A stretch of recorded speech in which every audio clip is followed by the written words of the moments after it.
नमस्कार मंडळी, जप असा केला तरच नामस्मरणाचं फळ मिळेल. बाथरूममध्ये असताना किंवा शौचालयात असताना कधीही देवाचा जप करू नये. आपली जपमाळ कोणालाही दिसू देऊ नका.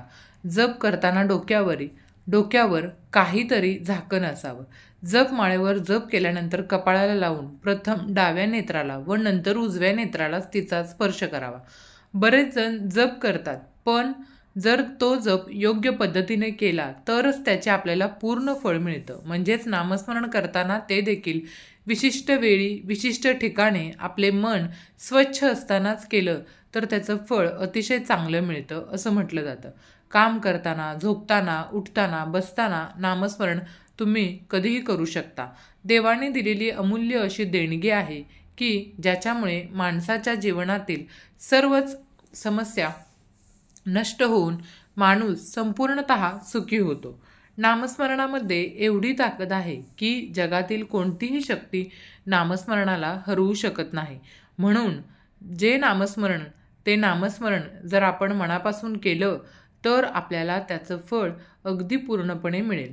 नामस्मरण करण्यासाठी, जप करण्यासाठी कोणते नियम पाळावेत जे गरजेचे आहेत, ज्यामुळे आपल्याला नामस्मरणाचं पूर्ण फळ मिळतं, तर ते नियम आज आपण आजच्या या व्हिडिओमध्ये पाहणार आहोत. त्यामुळे व्हिडिओ शेवटपर्यंत नक्की बघा, म्हणजे तुम्हाला या संपूर्ण माहितीचा अतिशय उपयोग होईल आणि तुम्हाला देखील नामस्मरणाचं पूर्ण पुण्य मिळेल. तुमची देखील सर्व संकटे नष्ट होतील. आणि हा व्हिडिओ जास्तीत जास्त लोकांना शेअर करा, म्हणजेच त्या लोकांना देखील या व्हिडिओचा उपयोग नक्कीच होईल. कमेंट बॉक्समध्ये आपल्या इष्टदेवतेचं नाव लिहायला विसरू नका. चला तर मग आपल्या व्हिडिओला सुरुवात करूया. बघा, जपमाळेवर जप केल्यानंतर कपाळाला लावून प्रथम डाव्या नेत्राला म्हणजे प्रथम डाव्या डोळ्याला आणि नंतर उजव्या नेत्राला तिचा स्पर्श करावा. डाव्या हाताने माळेला स्पर्श कधीही करू नये. नित्य जपाची माळ मनगटात किंवा गळ्यात धारण करू नये. माळेवर जप करताना मण्यांचा आवाज करू नये. जपाची माळ नेहमी पवित्र ठिकाणी ठेवावी. कुठून तरी आल्यावर किंवा अस्वच्छ असताना, स्नान केलेले नसताना चुकूनही जप करू नये किंवा माळेला स्पर्श करू नये. जप करण्याची पद्धत कोणती आहे बघा, तर जप करण्यासाठी शास्त्रानिहाय गोमुखी वापरून जप करावा किंवा तसंच बोटांच्या साह्यानं तुम्हाला जप करायचा आहे. गोमुखीने केलेला जप म्हणजे उजव्या हाताने वस्त्र आवरण करून गुप्त रूपाने जप केल्यानं अनिष्ट बाधांपासून मुक्ती मिळते. म्हणजेच जप करताना आपल्या हातावर आणि जपमाळेवर काहीतरी कापड झाकून ठेवावं. त्यामुळे तो जप अतिशय प्रभावी होतो असं म्हटलं जातं. त्याच्यानंतर बघा, अंगठ्याच्या साह्याने जप मोक्षप्राप्ती होते. तर्जनीने जप केला तर शत्रुनाश होतो. मध्यमेने जप केला तर धनप्राप्ती होते. तसंच अनामिकेने जप केला असता शांती प्राप्त होते. तसंच करंगळीने जप केला असता सुंदरता प्राप्त होते. जपाची सुरुवात मेरुमण्यापासून करावी, मात्र शेवटी मेरुमणी ओलांडून पुढे जाऊ नये.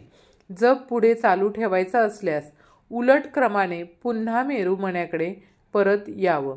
जपाची शास्त्रीय पद्धत: मधल्या बोटाच्या मधल्या पेरावर मणी आणून त्यावर अंगठ्याने दाब देऊन मणी शरीराच्या दिशेने ओढणे. या प्रक्रियेमुळे विद्युत शक्तीची निर्मिती होत असते. अंगुष्ठ मध्यमा योगार्स्व सिद्धीने प्रसादने म्हणजे मंत्र महार्णव अंगठा व मध्यमेने जप केल्याने सर्व सिद्धी प्राप्त होतात. जप करताना डोक्यावर काहीतरी झाकण असावं, म्हणजे एखादा कपडा किंवा टोपी असावी. यामुळं किंवा आपला साडीचा पदर घ्यावा. यामुळं जप केल्याचे पूर्ण पुण्य आपल्याला मिळतं. अन्यथा ते जप केल्याचं पुण्य आकाशात जातं असं म्हटलं जातं. जप पूर्ण झाल्यावर माळ जमिनीवर न ठेवता ताम्हनात किंवा देवाच्या आसनाजवळ ठेवावी. तसेच खुंटीवर किंवा उघड्या जागेत सहज कुणाच्याही दृष्टीस पडेल अशी न ठेवता लाकडाच्या, चांदीच्या किंवा हस्तिदंताच्या डबीमध्ये ठेवावी. ही माळ पूर्वी कोणीतरी वापरलेली नसावी. जपमाळ कशी असावी बघा, तर रुद्राक्ष म्हणजे मनोरथ पूर्ण करणारे पोवळे, विपुल संपत्ती प्रद करणारे स्फटिक असतं. स्फटिक हे सौभाग्य प्राप्त अशी असते स्फटिकाची माळ.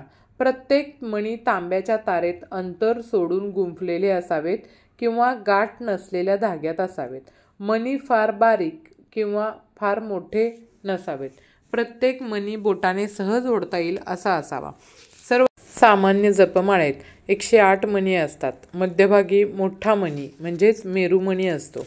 जपमाळेतील 108 मणी विद्युतशास्त्रात 108 या अंकाचा खुलासा मिळतो बघा. 108 हा अंक स्थिरांक उल्ल 23 ल 3 आहे.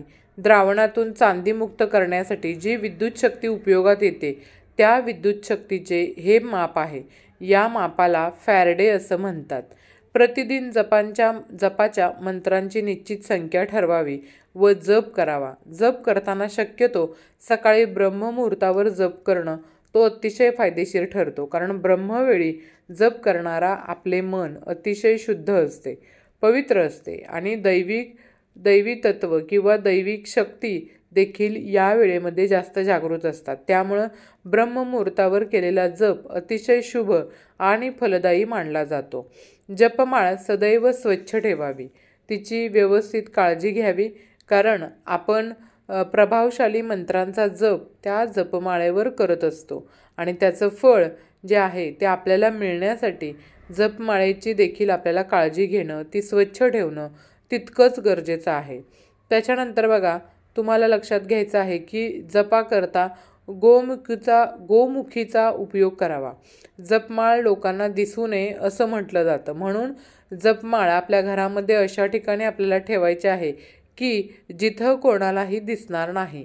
मग तुम्ही ती एका डबीमध्ये ठेवू शकता, एखाद्या बॉक्समध्ये ठेवू शकता किंवा एखाद्या पेपरमध्ये गुंडाळून जी कोणाला दिसणार नाही, कोणाच्या नजरेस पडणार नाही अशा ठिकाणी सुद्धा ती माळ तुम्ही ठेवू शकता. त्याच्यानंतर बघा, माळेकडे अवधान न जाता त्या माळेतील मणी सहज सरकवता येतील असे असावेत. म्हणजे माळेतील मणी खेळते असावेत. म्हणजे जप करताना आपल्याला सहजरित्या ते खाली सरकवता येतील असे मणी असायला हवेत माळेमधले. अशी माळ तुम्हाला घ्यायची आहे. आता जर तुमची माळ तुटली, फुटली तर ती बदली करावी. माळ तुटलेली, फुटलेली कधीही वापरू नये. मधल्या बोटाच्या पेरावर माळ ठेवून अंगठ्याच्या टोकाने मणी सरकवावेत. सवयीने ते अंगवळणी पडतं. जर तुम्ही दररोज जप करत असाल तर या गोष्टीची तुम्हाला सवय लागून जाते व आपोआप मधल्या बोटाने तुम्ही मणी समोर सरकवायला जातो तुमच्याकडून. माळेत 108 मणी असले तरी ती संख्या 100 धरावी. मेरुमण्यापासून जपाला प्रारंभ करावा. मेरुमणी उल्लंघू नये. माळेचा तो 109वा मणी असतो. जप झाल्यावर माळ पोथीत अथवा पांढऱ्या कापडाच्या पिशवीत ठेवावी. पिशवी लहान व स्वच्छ असावी. ती माळ कोणाला दिसू नये अशीच ठेवली पाहिजे. त्या माळेमध्ये सामावलेली मंत्रशक्ती तशीच सामावून राहते. यामुळं ती इतरांच्या नजरेस पडत नाही. म्हणून आपल्याला अशी माळ ठेवायची आहे. जर तुम्ही बाथरूमला गेला असाल, बाथरूममध्ये आंघोळ करत असाल तर देवी माता लक्ष्मीचा कधीही जप करू नये. देवी लक्ष्मी अशा माणसांवर कोपते असं म्हटलं जातं. कारण बाथरूममध्ये राहूचा वास असतो. राहूचा वास असल्यामुळं बाथरूममध्ये लक्ष्मीचे नाव कधीही घेऊ नये. आपली जपमाळ कोणालाही देऊ नये किंवा लहान मुलांच्या हाती लागणार नाही अशी ठेवा. लहान मुलं असतील तर ती खेळण्यासाठी घेत असतील तर असं काही चुकूनही तुम्ही करू नका. जपमाळीचे पावित्र्य टिकून राहिलं पाहिजे याची आपल्याला काळजी घ्यायला पाहिजे. म्हणजे त्याच्यावर आपण केलेल्या जप हा फलद्रूप होतो. जप केल्यानं आपल्याला जे समाधान मिळतं ना, ते मातीमध्ये जे सात्विकता असते ती टिकून राहिली पाहिजे. म्हणून आपण जपमाळेला इकडे तिकडे कुठेही ठेवू नका. ती देवाच्या शेजारीच ठेवा. एखाद्या डबीमध्ये किंवा एखाद्या पाऊचमध्ये तुम्ही ठेवू शकता. मग ती देवाच्या आसनाच्या खाली, म्हणजेच तुम्ही जर देवघराला ड्रॉवर असेल तर तिथं देखील ठेवू शकता. परंतु उगीच इकडे तिकडे भिंतीला लटकवणं किंवा मग अस्वच्छ ठिकाणी ठेवणं असं आपल्याला करायचं नाही. हे नियम आपण जपमाळे संबंधित पाळायचे आहेत. धर्मशास्त्रानुसार जप करण्याची जी माळ उपयोगात आणली जाते ना, त्यामध्ये 108 मणी असतात. माळेमध्ये 108 मणी का असतात यामागे धार्मिक आणि वैज्ञानिक कारण आहे। माळ रुद्राक्ष, तुळस, स्फटिक किंवा मोत्याने बनलेली असते। या माळेमध्ये चमत्कारिक प्रभाव असतो। या माळेने एखाद्या मंत्राचा जप केल्यास कोणतेही कठीण कार्य सिद्ध होते। तसंच तुळशीची माळ ही माळ विशेषतः भगवान विष्णूंच्या मंत्रांचा जप करण्यासाठी वापरली जाते।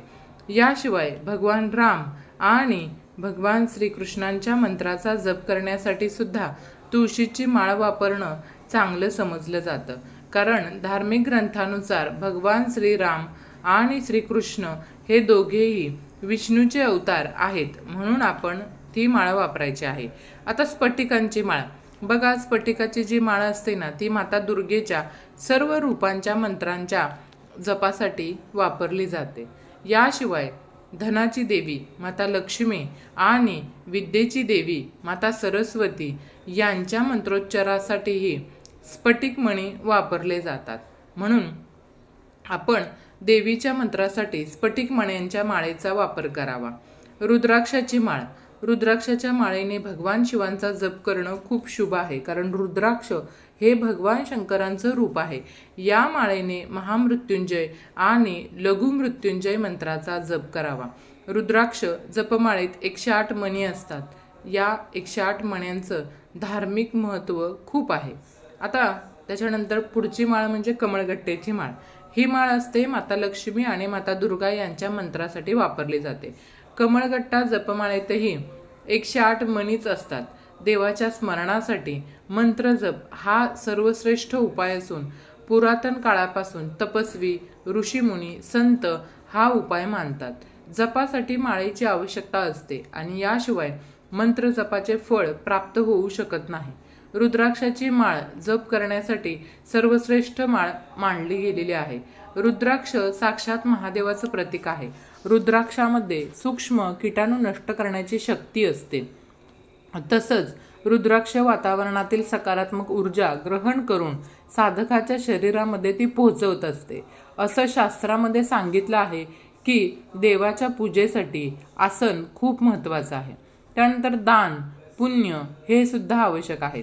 याच प्रकारे माळेशिवाय संख्याहीन केल्या गेलेल्या जपाचे पूर्ण फळ प्राप्त होत नाही। यामुळे जप करताना नेहमी माळ आवश्यक आहे। जप निश्चित केलेल्या संख्येच्या आधारावर केला तर योग्य राहतो। यासाठी माळेचा उपयोग करणं खूप महत्त्वाचं आहे आणि यासाठी माळेचा उपयोग तुम्ही नक्की करा। त्याच्यानंतर बघा, माळेमध्ये फक्त 108 मणी का असतात याचं कारण काय आहे, तर याची वेगवेगळी कारणं आपल्या शास्त्रामध्ये सांगितलेली आहेत। तर बघा, पहिलं म्हणजे या श्लोकानुसार एक सामान्य पूर्ण रूपाने स्वस्थ व्यक्ती दिवसभरात जेवढ्या वेळेस श्वास घेतो ना, त्याच्याशी माळेच्या मण्यांची संख्या 108चा संबंध आहे। बघा, सामान्यतः 24 तासांमध्ये व्यक्ती 21,600 वेळेला श्वास घेत असतो।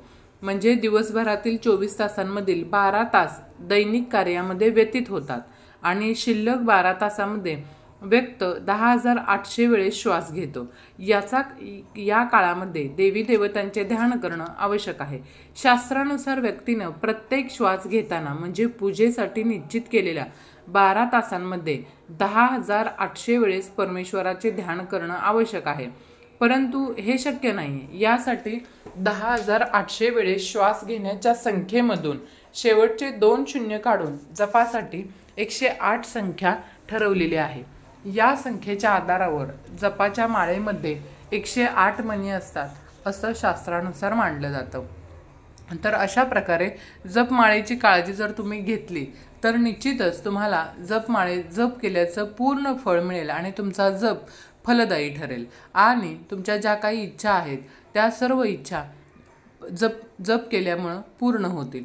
तर हा माहितीपूर्ण व्हिडिओ तुम्हाला आवडला असेल अशी अपेक्षा करते आणि आवडला असेल तर चॅनेलला लाईक, शेअर, सबस्क्राईब नक्की करा। धन्यवाद।